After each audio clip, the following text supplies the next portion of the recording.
Well, it is well into 2026. We are recording this in about mid-March by the time this comes out. Our guest today is creator, filmmaker, documentary filmmaker, and a new dad, a new addition to Family Man. Darcy Weir is joining us today. And of course, Katie Page is our co-host. So I want to say hello to both of you today. Hello. Hey, Thank you, So, Darcy, awesome. for being here, and congratulations on the new little one. Thank you. Yeah, I'm happy man. yeah, Happy about Great. my son. being a dad looks good on you. I've seen pictures and it does change your man. It really does. Uh, and for the better, I think all mankind, when we have a child, we see everybody differently. I walked out of the hospital and you guys both have had this experience where you look at everyone, you're like, holy crap, everybody is somebody's baby.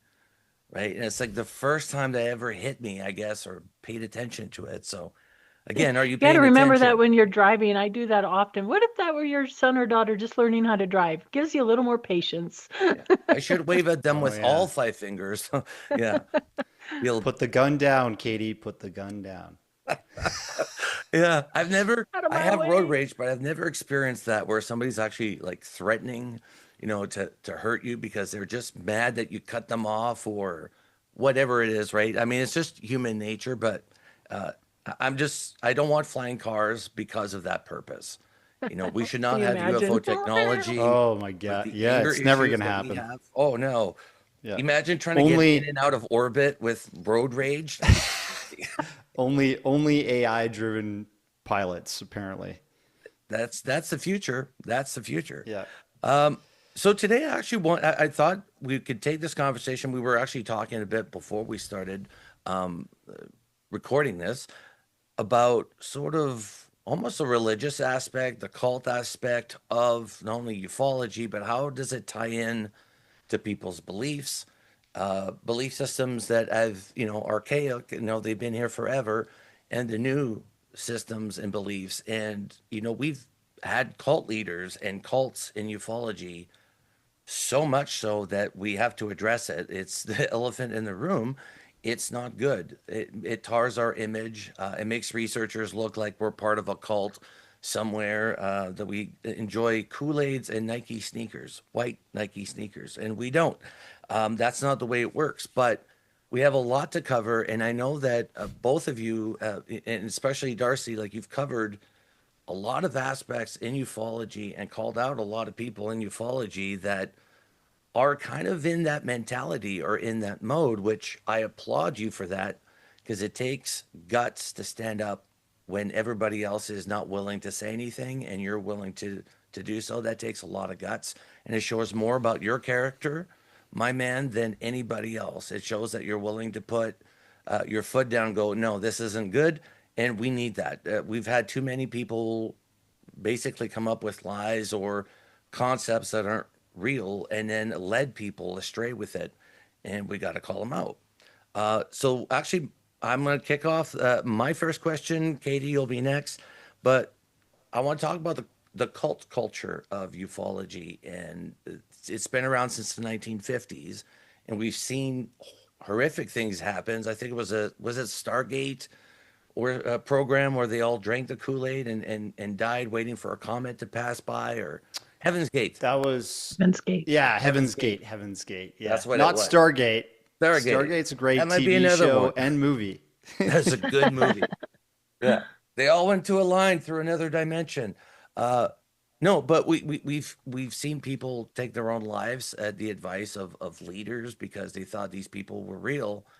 And let's face it, this subject does attract a lot of people with mental illness or tragic childhoods that are looking for leaders or an answer to life, and they find these people, unfortunately, and that's my heart goes out because that's entrapment. It's really using something that they're interested in to bring them into a cult. Uh, so, from your experience from watching this over the years, you've seen this as a documentary filmmaker. You've seen behind the scenes of other filmmakers and other documentary filmmakers. What's your take on the cult culture and the following that we have now with certain names? Everybody just, they're either in a camp or another. Yeah, I think it's really hard to pin down, a lot of these people that I would say for sure you could call a UFO influencer because they have a large following. Mm. The people seem to be following them kind of devoutly. And what I mean by that is that they choose this influencer's stories, background, worldview, and ideology over another one's, right? So uh, they become so entrenched with, and devout with following their version of interpreting the UFO phenomenon that they become kind of like a cult following.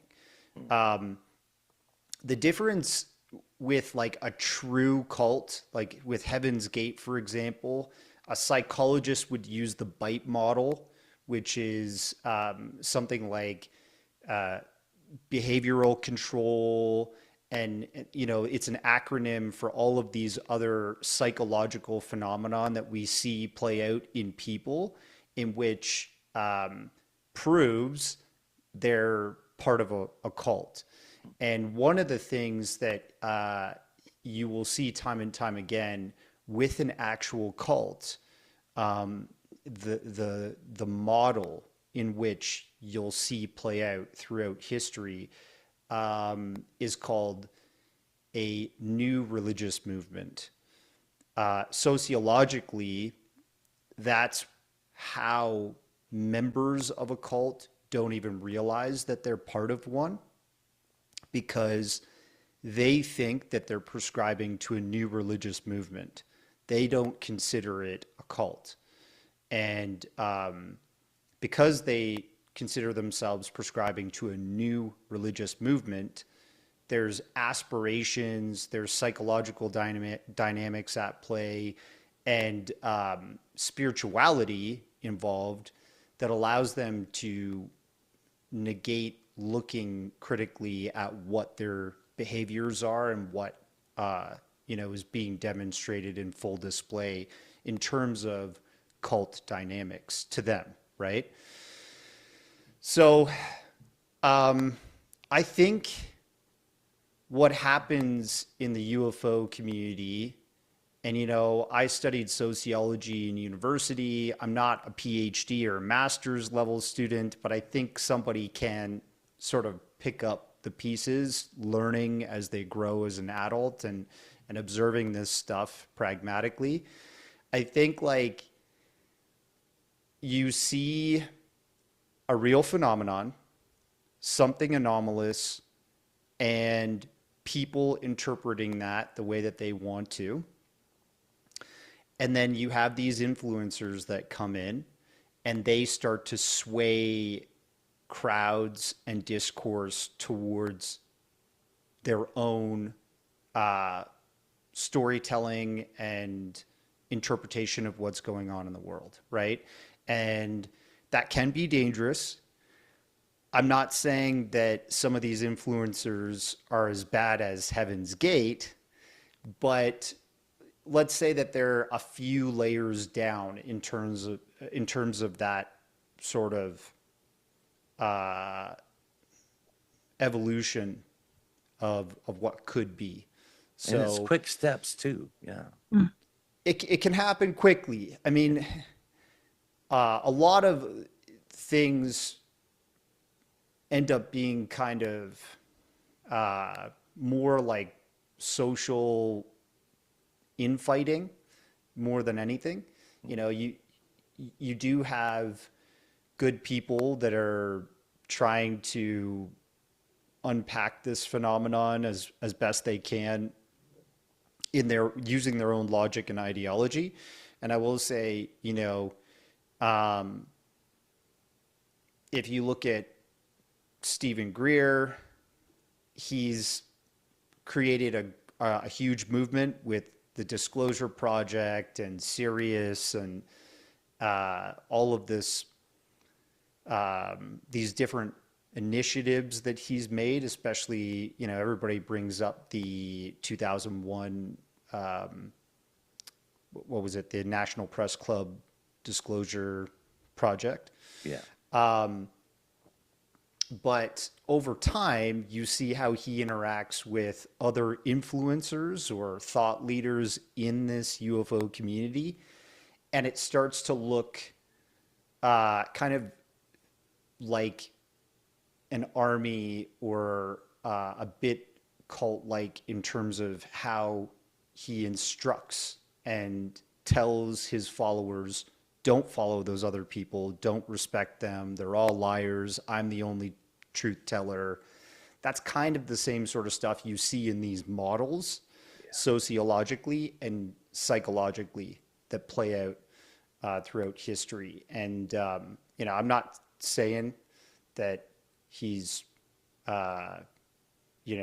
creating Kool-Aids for people to drink that are full of poison or anything like that. But he has the CE5 modality, which is meditation. There's an app that's monetized behind that practice. And then there's retreats, there's conferences, there's multiple documentaries. Yeah. Yeah, it ends And up we're becoming talking more of like hundreds of thousands of dollars a year that these retreats and these exclusives that you get. I mean, it's big money. And here's the part that nobody is willing to mention. yeah. Where's the source of their funding coming from? Where's the money coming from? Always, if we just follow the money, we'll know what the intentions of the person is. And like you mentioned, like in cults, they have usually people bring the leader money. The leader gets financially rewarded and ends up with all the girls. And I mean, this is how you could tell a cult is starting to form, and we're seeing that in ufology. The amount of money, there's tours. Like, could you guys imagine doing tours? Like, that's not even foreseeable for us. So yeah, it's crazy.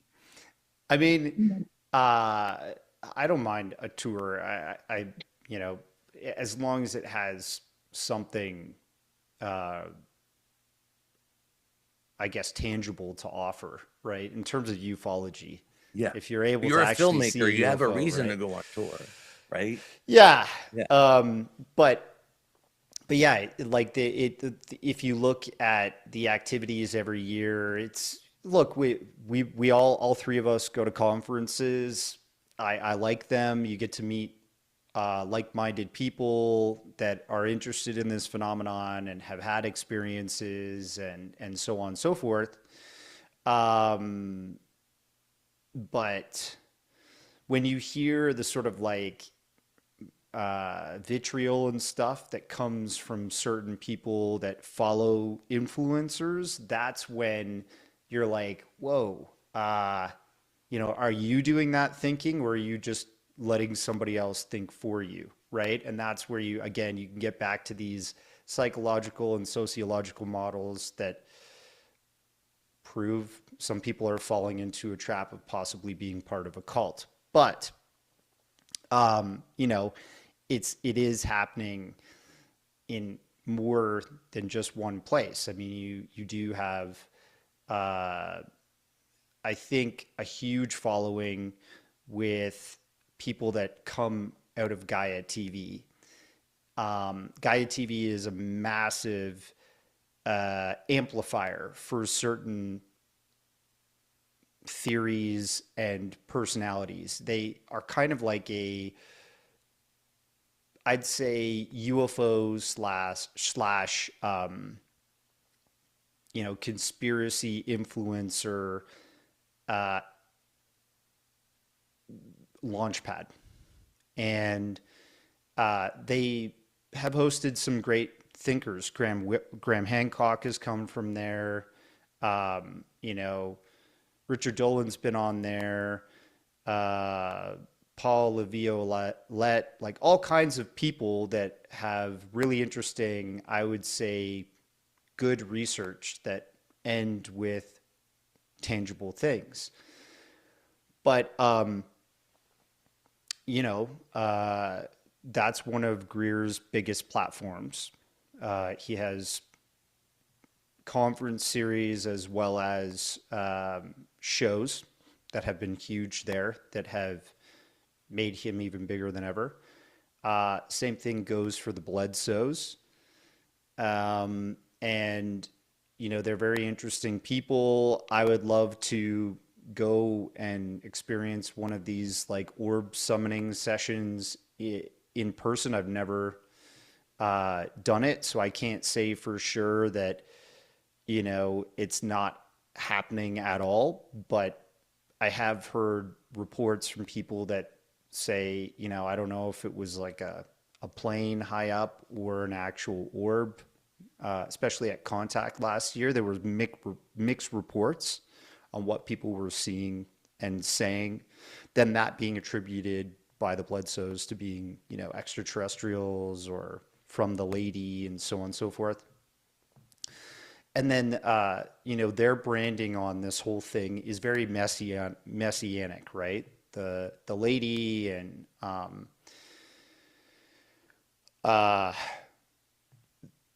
their attribution to these things being God and angels, that is very different and very ideologically driven, right? So, and they have a huge base that appeals to, which is Christians. So that is another huge influencer group. And, I obviously, we were talking before the show, another group that I've looked at is the sort of secret space program crew that also got launched with Gaia TV. And to this day, it's something people follow very fervorously and believe But that was in from the as early if onset, it's right, Darcy? Pretty much from the early onset of Gaia and stuff like that was the whole Mars program, soldiers fight. yeah. Yeah, yeah. They got the super soldier and secret space program kick and really launched that starting 2016, 17, 18. It tapered off a bit when all the things kind of fell apart with David Wilcock and Corey Good leaving Gaia, and then all the lawsuits that were launched by Corey Good to try and own that story as his own intellectual property. And That sounds there's like a still a lot. whistleblower, right? It's my intellectual property. I'm a whistleblower. Wow. Yeah, Yeah. I've been watching this story. It's still developing as we speak, right? And there's a Gaia TV lawsuit right now.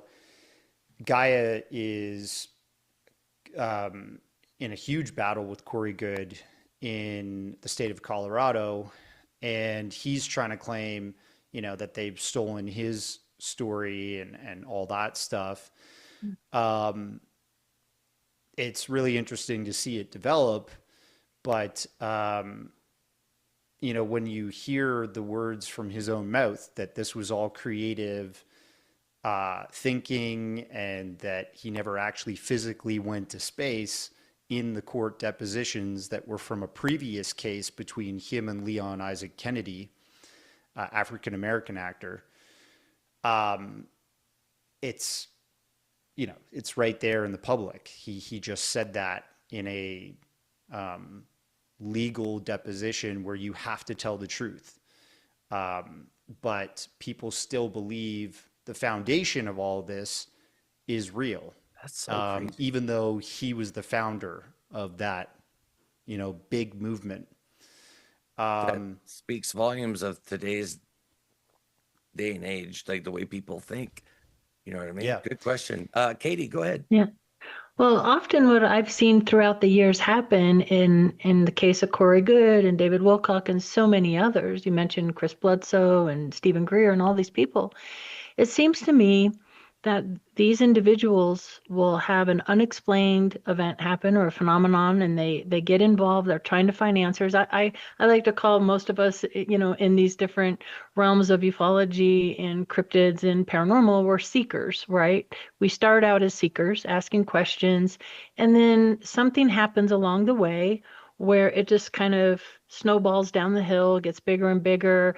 They get some influencers, and they start speaking at conferences, and they're doing things. Darcy, how does a person take a step back, see the big picture, and stay grounded and not get so caught up in what they're selling as their narrative or their beliefs? And what would you recommend to people? How do you do that? How do you not get so like sucked in to the thing? What would your advice Yeah, be? I think like practically, we should always look for evidence, right? Yeah. And there's some great groups out there that look for evidence when cases come about and new events happen.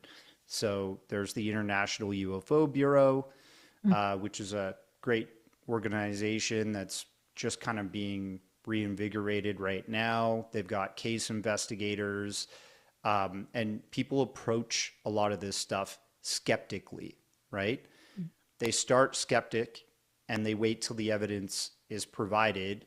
They analyze all the evidence and then they start to, you know, step forward and say, this is real or this isn't real. Same thing for MUFON.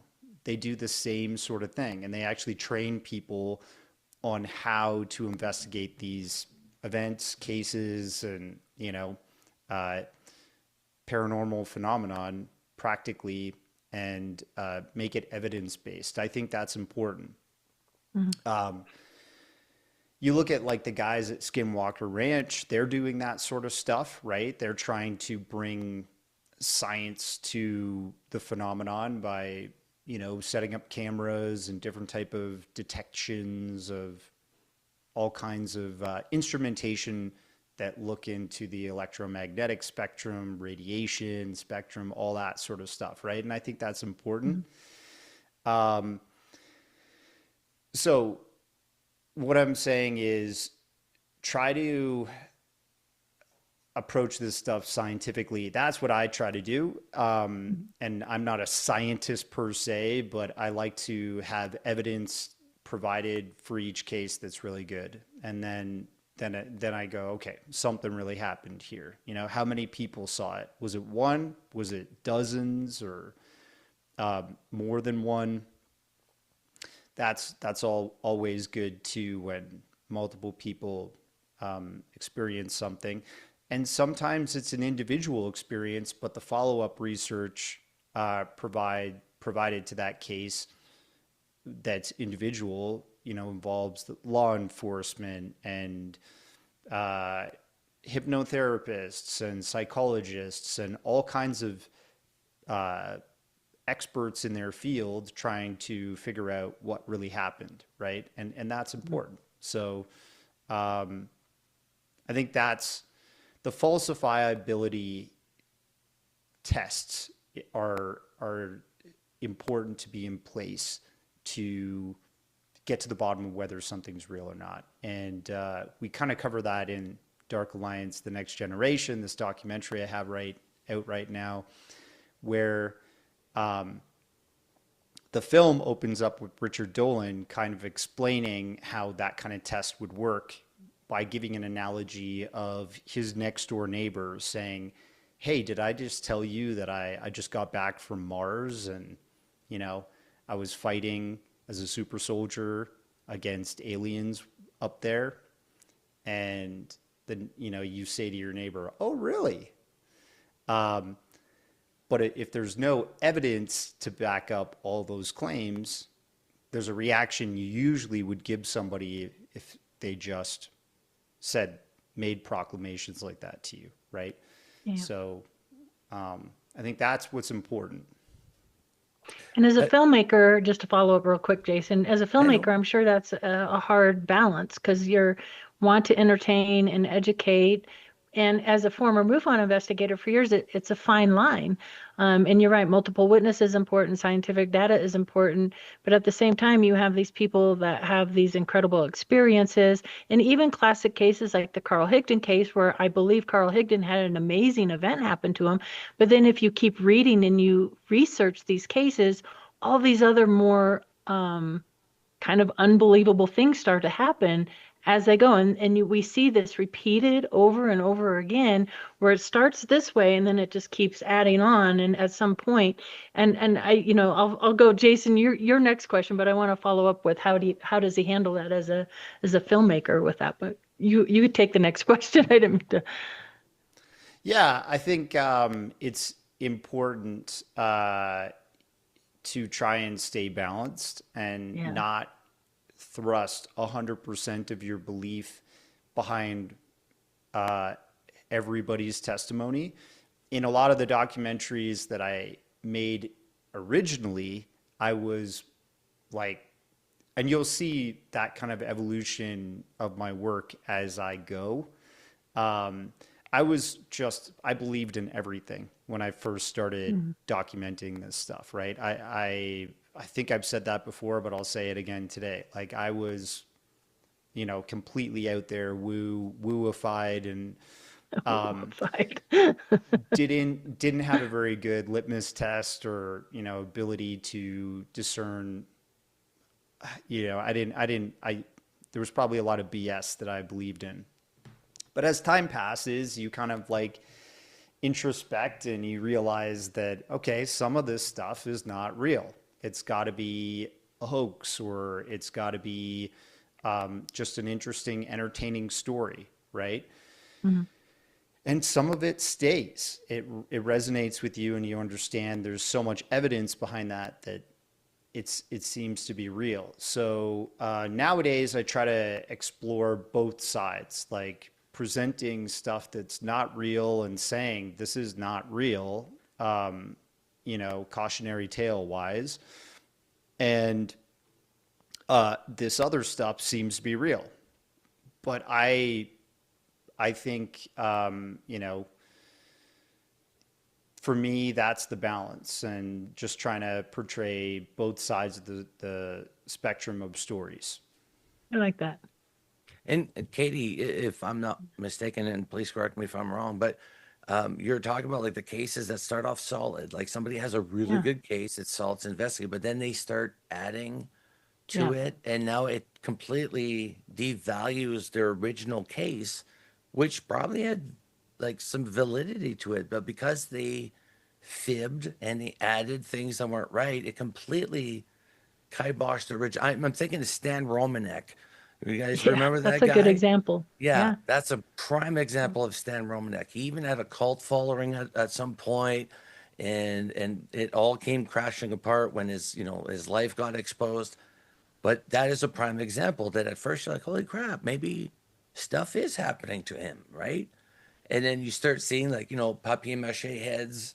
I don't know why everybody thinks that Gray's come to play peekaboo with you in the window. I've never understood that, but he Yeah. did. Yeah, Oh, but he was yeah. huge. What's Yeah. that? He was huge. He was huge, right? Like Yeah, even Danny Dyer made a documentary with him, like, oh, I'm Daddy Dyer, and I'm gonna go check out Stan Romanek. that's a And, good impersonation there. Yeah. but he's in jail now, and apparently for pedophilia, which Yeah. is a very serious crime. Like we shouldn't be joking about this type of stuff. Mhm. Yeah. But and there were some, I had seen some of his presentations, especially back in the International UFO Congress days that was held by what is his name? Well, Bob Brown started it, and then it went to Alejandro Rojas. And Alejandro Rojas was like kind of a host of the show. But anyways, Stan had children a lot baked into his story. And those children became his like hybrid, uh, Posse. Yeah. contacts that he had seen, right? Because he was saying, oh, like they took my DNA and they created an alien child with me, and out of my DNA or whatever, right? And he would put little girls and stuff in his slides, and I was like, oh wow, this is Those so clues. interesting.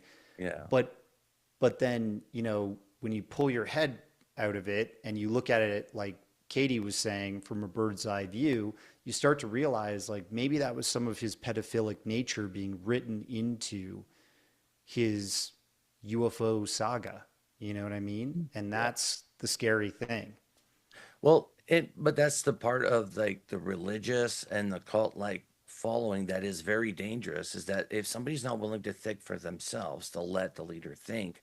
And Darcy, I think I was texting you the other day, but I was saying a cult is when the leader's alive, a religion is when the leader's dead, right? So that's exactly what it is. And people will follow, let's say Stephen Greer, their whole life. It could only be, he's the only one who knows because he's told me that. And we all know that person. He's either an uncle or a grandfather or some crazy cousin we got in the family that will not, for the life of him, look anywhere else but what that one person says and thinks becomes their political views or their views of the world.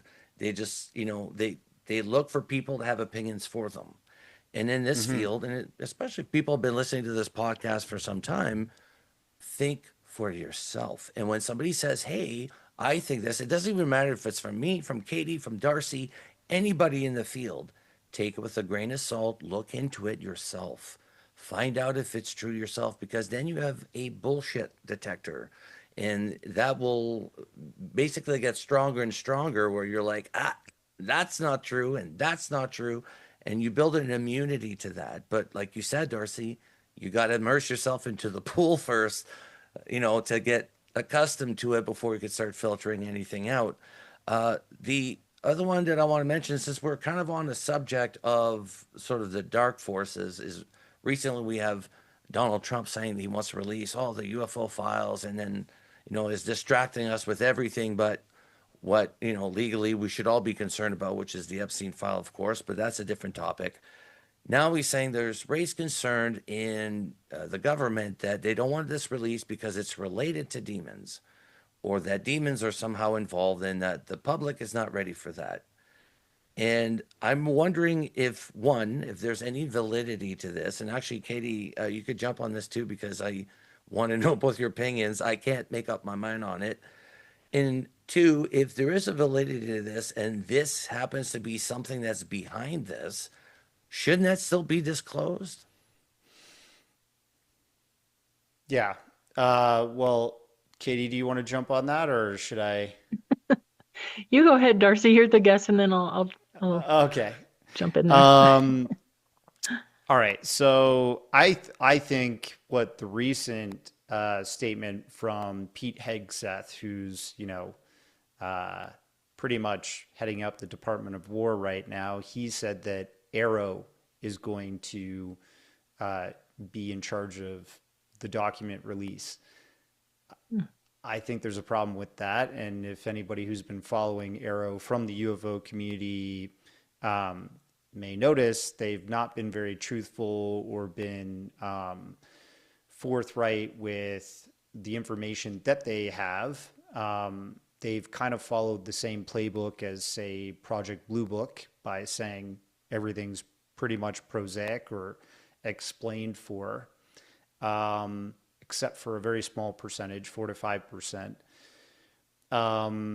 And I think it's really more of a catch-all instrument to debunk.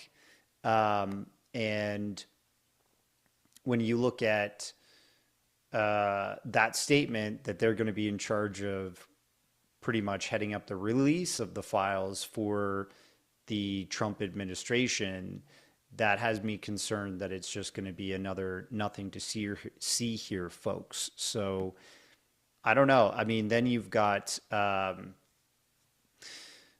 what is the Republican congressman's name?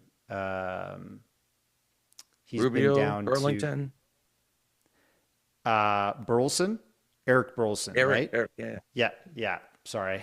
Not bad from the S- Canadian, huh? There you go, buddy. Yeah. You're on top of it. So Eric Burleson recently was kind of pounced on by Askapol, which is one of my favorite sort of. You should have him on, sort of Congress, Capitol Hill reporter, and he asked about the files that are coming. And Eric said, very genuinely that he's excited for what's to come and that he's going to get possible access to alien bodies and information from crash craft retrievals and stuff like that. So I kind of have two ideas in my head at play here. Is Arrow involved? Apparently, that has me worried. Then you got people like Eric Burleson saying, yes, we're making progress and it's going to be unprecedented progress in terms of the information we reveal. But because it's coming from the Pentagon, who's been the tip of the spear in terms of the cover-up of this subject for decades, I'm also wondering whether it's going to be something they use that's to their own benefit to push something they want. Another psyop. Yeah, it could be a bit of a psyop. And the other thing is, like Jason said earlier, is this all just a distraction to keep us from focusing on the Epstein files, which is really what we should have had, unredacted, released in full, not protecting the people that have perpetrated these crimes? Yeah. Yeah. And then what if they're connected? Do you think possibly there's some UFO information weaved into all? I mean, we're being bombarded left and right with everything that's going on, the war, the Epstein files, and this little underlying UFO connection. Are they intertwined and interconnected, do you think, Darcy? Well, for sure. I think I read an email that was part of the documents that was from Epstein. I can't remember who to, but he was recommending, maybe it was like an authority or scientist within the community, to debunk UFOs. I want to, maybe it's not Neil deGrasse Tyson, but somebody like that he was instructing, you should write an article saying that alien abduction, for example, is not real. That's a real communication from the Epstein files. So that is concerning to me, because maybe alien abduction is real, Right. I mean, that goes back to like JFK and Marilyn Monroe. There's rumors way back then even, and you worry about false flag narratives. I saw yesterday, like just on social media of, that they don't want to disclose because the way certain extraterrestrials eat and the nutrients they need will freak people out and people can't handle this. I mean, something like, so to Jason's point, are they demonic? Are they absorbing blood? And, is this part of the animal mutilation phenomena? Are they mutilating humans? These kind of really dark things. And if that's going on, it's sort of like we're fumbling around in the dark. I personally believe, since Jason, you asked, that it's better to have, even if it's like, even if ETs are feeding on human souls or whatever, as dark as it can be, it's better to be aware and to know than to just be left in the dark. And because then you're better equipped to handle whatever's coming at us. So I believe that whatever the truth is, good, bad, or otherwise, it's better to know than not know and to be educated. So that's where I stand on it. But Well said. yeah. Yeah, it's like a theoretical revolution that can take place because, the old saying is knowledge is power, right? Yeah. And sometimes people in society that have the knowledge don't want everybody else to have it. They don't want everybody else to have the power. So disclosure, if this version of disclosure is real and we get all the knowledge that we weren't allowed to have before, it's empowering to some. It'll be destabilizing to others, but it will also be information that those at the top are disseminating can use for their own power. So that's all, those dynamics are at play here, I think. And I agree with you. Yeah. And, we were even talking before the podcast recorded about how we're kind of at apex in civilization where we either slide back where we came from or we progress forward. And it's kind of like a birthing pain right now where everything, like when you open up X, there's so many issues in every country. It seems like betrayal is behind everything. This includes the Epstein Mm. situation, because when you realize that we're all going to work to pay taxes to pedophiles and people who kill and eat children, and it's disgusting to even talk about it, but this is the evil that lives amongst us and suppresses us. And unless we're willing to say, look, people need to be held accountable, the year of revelation where everybody's dirty garbage seems to be coming out, people need to be held accountable and guilty for what they've done. This whole age of nobody's guilty for anything, that needs to stop. And if we're going to start looking at, okay, well, if we looked at the disclosure aspects, we start seeing all these murders and things, and not guilty, not guilty. Well, you did all these psyops on children and you messed them up. Some of them didn't survive. Some of them end up in mental institution. Not guilty, not guilty. And I'm tired of that because there has to be some accountability. And I think we see that too much where it's diversions of, not really like even now in Senate, was watching Pam Bondi, and as lover or hater, I don't care. She can't answer a question. If you ask her, well, what did you do this? Well, first of all, when you make toast, you want to make sure the bread is nice and even. Like you could literally answer anything you want now, and nothing happens to you. You get brought in for an 8-hour disposition, and you could spew off cartoon episodes, and nothing happens to you. And this is what I think people are getting angry because it's rampant everywhere. And even at your workplace, like there's no more order. It's just chaos. And if you speak up, they'll target you. Don't you dare say anything, right? And I think this closure is like this. You got people like Lou Elizondo who spins one story, and I was mentioning this on on X, guys, that I'm getting thirsty because I'm not drinking any of the Kool-Aid being passed around in 2026. It's always bitter. It's served lukewarm.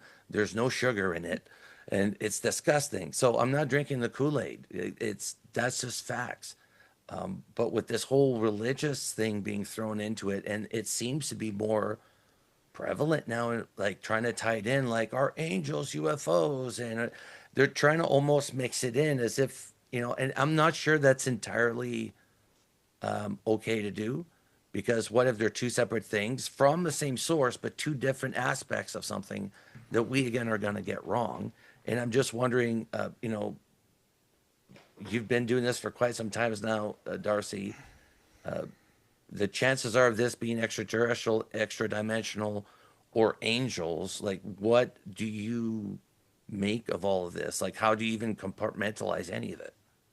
Yeah, I think for me, the phenomenon could be extraterrestrial. It could be, extra dimensional. It's that kind of has a scientific basis, that speaks to me and I understand. But to others, the demonic or angelic phenomenon speaks to them, and that's a much larger base than what I come from, right?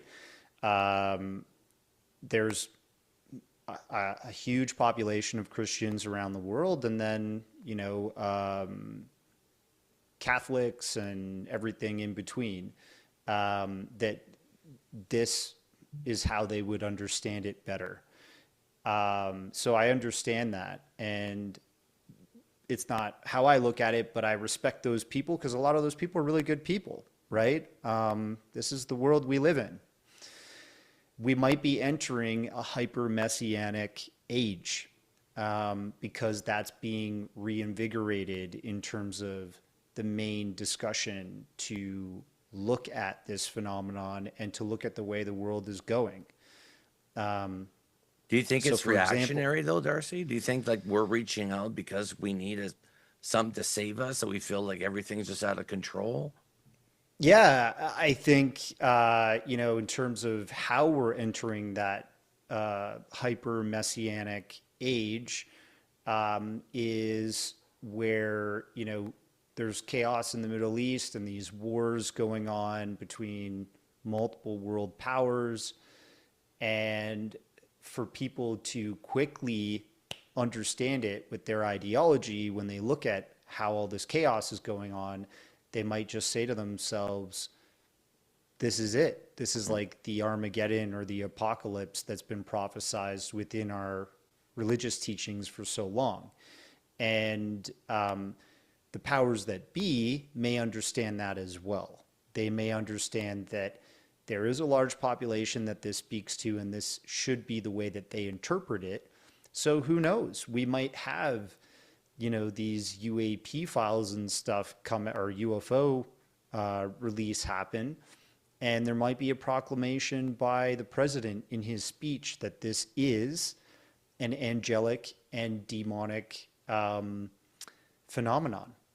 I wouldn't be surprised, because if that happens, if Donald Trump stands at a podium and says, the interpretation from our experts is that this is a demonic or angelic force interacting with our planet,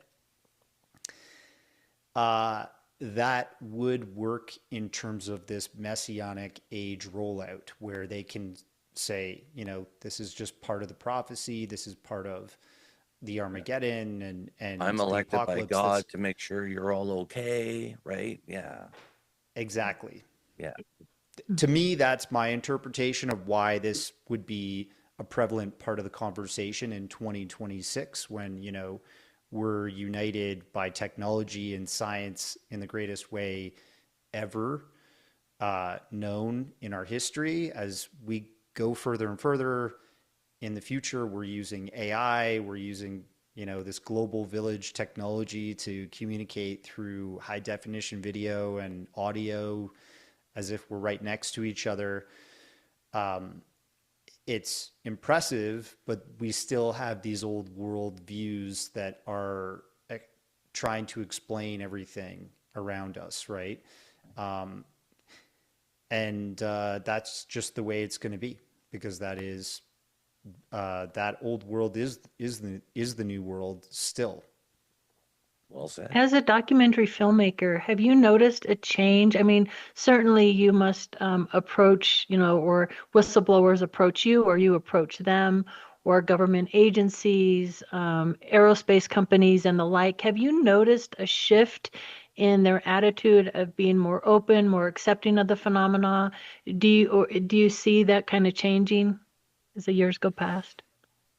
Yeah, I think for a long time, when I was like the true believer of everything, I was probably the oddest guy to talk to at a dinner party or wine and cheese.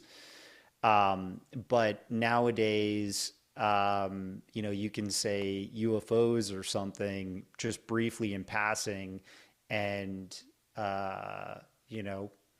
somebody on public transit, or your cab driver, or your Uber driver, or whatever, or I don't know, just somebody that you meet at a dinner party might be like, yeah, like I heard about all, but the frontier of that conversation is your country, Katie. The United States is the pinnacle of that conversation, because they've been having the conversation about this for the longest, especially with the history of Roswell and all that stuff. In Canada, where I'm from and Jason are from, it's a joke, and that's because our government and our society has really not embraced the phenomenon as much as the Americans have. So, and the same thing goes for places like Australia. I lived there for 2 years. You'll see some of the footage of my research and people I've interviewed there, like Damien Knott, in previous documentaries that I've released. And, Damien was the odd guy out. I was the odd guy out, even focusing on that story in that country.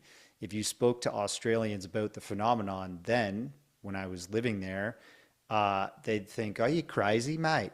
something wrong with you. You got to go to see the doctor or something, mate. Pretty good impressions.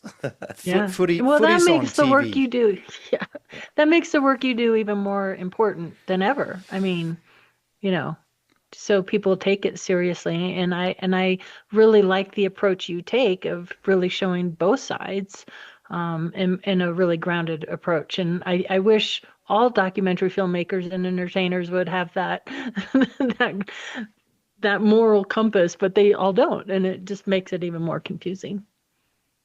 Well, Thanks. yeah, I think that's probably one of your first movies that I watched was the Damien John Knott. I think I had him. I reached out to him after that to have him on the podcast, just because there's a part in the movie where it just shows pictures after pictures after pictures of everything that he took from his house or something. And I was like, what the hell? Like the odds of capturing one or two is amazing. To get like a plethora of like 30 to 40 pictures within a span of just a few years back to back, that's a horseshoe up your butt. Like you are lucky, you're a magnet. And some people are, right? Some people are able to summon these things. I've never tried, Darcy, you were mentioning about the CE5. I did one, I think the first year that I went to contact. I mean, there was a flock of birds I went over. That was about the much excitement as we got. I don't know if it's possible, but I don't think if a race of Maybe you summoned the flock of flock of birds. seagulls, that's what I summoned, the 1980s flock of seagulls. Great Eagles. band. I walk along the avenue.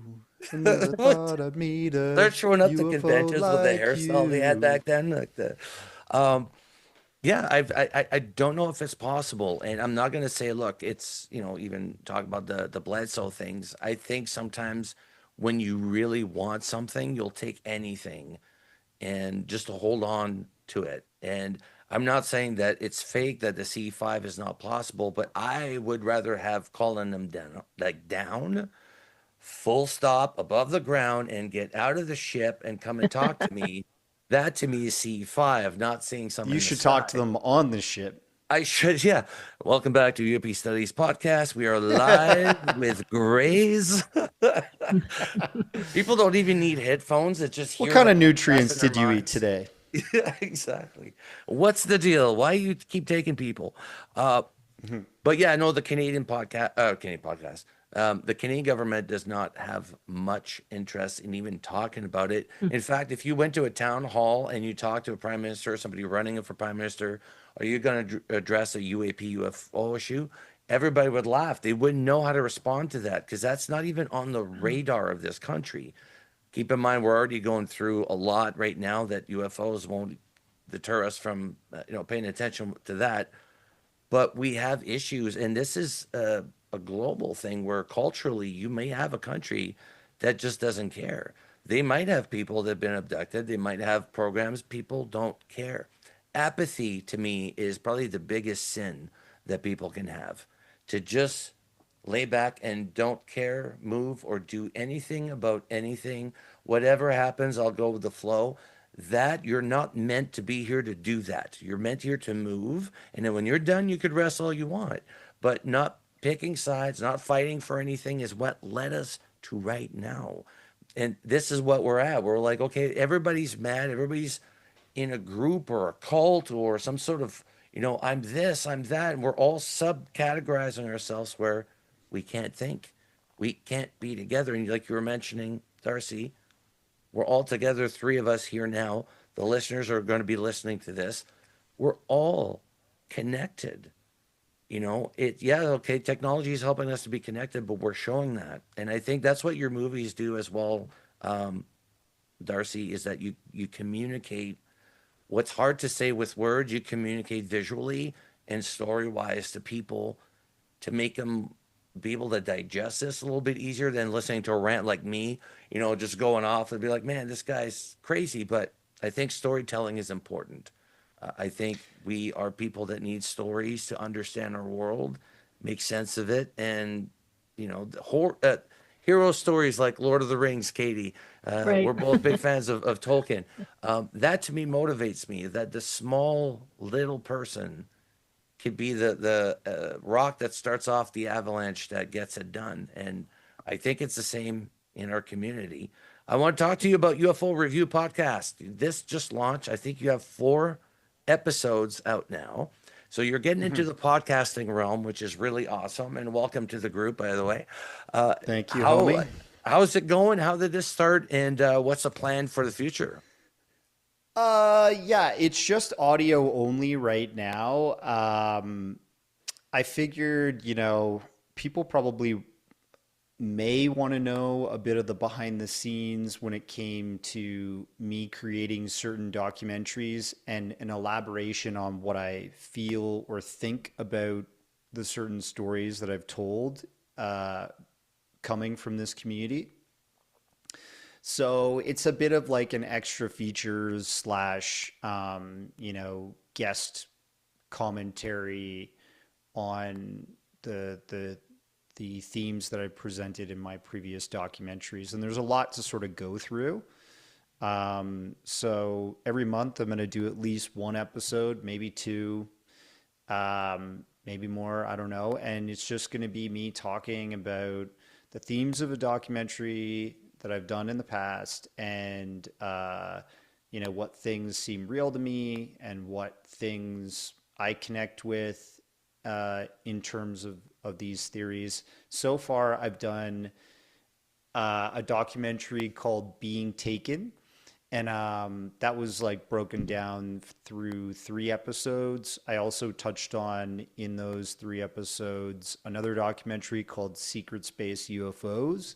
And we really went into Stanton Friedman because I got to speak to Stanton Friedman before he passed, Lucky and he bugger. was featured in a few of my documentaries. Um, and I think he was one of these people that embodied all the things that I'd like to see in an investigator of the UFO phenomenon. Somebody that is skeptical, but also lends credibility to the phenomenon through scientific approaches and collecting data to prove certain things have happened or are real. And then he's looked at how the cover up has been facilitated through military and intelligence agencies of the past and bad actors that have misrepresented the phenomenon, and so on and so forth. So I think that was fun going over that, kind of elaborating on that. And then we did the last one I brought out was just Dark Alliance. It was an interview that I did with the narrator from the film, Kari Lindsay, who's over in the UK, plus also responsible for writing some of the film. And then the other commentator is a guy named Ben, who I've been friends with since I made The Underground, the Phil Schneider documentary way back in the day. And he was one of the first interviews I did on that as a young lad. So just going to keep doing that. I'd like to have you on, man, sometime to talk about some documentary I've done and what your thoughts and theories are, and we can just dissect. You know what? That's the thing too with documentaries, and even with and anytime you want us on, dude, seriously, just let us know. And Katie, you do filmmaking as well, and I guess for both of you guys is you have to kill your darlings. Sometimes there's things that you got to edit out that you're like, oh man, I wish I could have, this would have elaborated this a lot better, because you're always under the constraint of time, especially as a storyteller. So you got to cut out a lot of bits. And my hat's off to you guys to be able to make it work in the end, because I'm not an editor. This goes out to Sage. Hi, Sage. He's the one who edits everything. I'm not technologically great with this stuff. So I'm always impressed when people like you guys are able to do that. It blows my mind, but it's needed. Storytelling is the oldest form of human communication. It would talk about things that pass down from grandparents to grandparents to parents to kids. It's important. Even when you look at all the religious people of the past, including Christ, it was parables. It was quick, short stories to the point. Why? Because our attention span is not very high.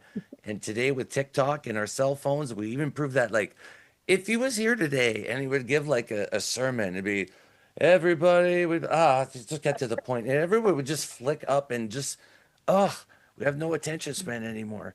Yeah, Hmm. with the UFO review podcast out there, I think adding to your movies as well, especially when you're reviewing something that maybe you couldn't talk about in the movie because it had to get cut, or maybe new developments happened since you recorded that. By the way, Phil Schneider, both of you, I need a yay or nay. We'll start with you, Katie, first. Phil Schneider, What's killed that? or not? Killed. I think there's some mystery there that I think, yeah, he was killed. It doesn't, I can't see a person dying like that. Like, oh, he tripped. Mm. How did you Mm, wrap yourself three no. times around your own catheter cord by tripping? Like the odds, that would be a comedic end to anybody's life. Like it's just the odds are not there. And there's the part too about maybe people thinking critically about things that make sense or doesn't make sense. And we've addressed this before that if it allows somebody to sleep at night for them to completely dismiss something, they will. And I think that is part of the phenomenon that we are dealing with as well.